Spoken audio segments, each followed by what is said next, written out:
Hey everybody, we're talking about installing LUTs on the Viltrox DC-X2. I was having some problems finding it, so I figured I'd show you. And this is downloading LUTs off the Nikon website for the Z cameras. And you need to make sure to format your SD card, and it needs to be 32 gig or less SD card formatted as FAT32.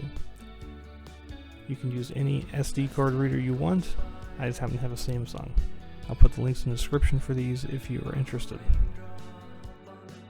Once it is formatted, just paste your LUTs into the card.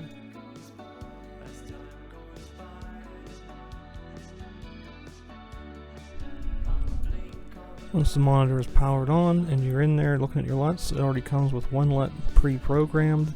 So just plug in your SD and SD card reader to the bottom of the monitor through the USB 2 port. Use the orange button on top so you can open the menus real quick and click Open USB. And then it'll show you a list of the LUTs that are on the card. You just tap them as you go down the list and it automatically loads them onto the monitor.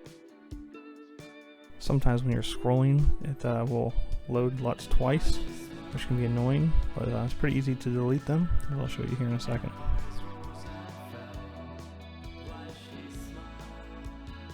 Then once you're done, you click on Luttable List and it'll show you everything that's on the monitor.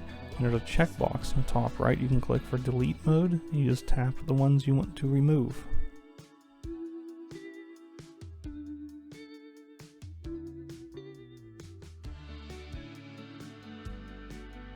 It's actually quite easy to do, and if you have any questions, drop me a line down in the description. And if you found it useful, please hit that subscribe button. And until next time, happy shooting. I'll see you out there. Enjoy using those LUTs on the Viltrox.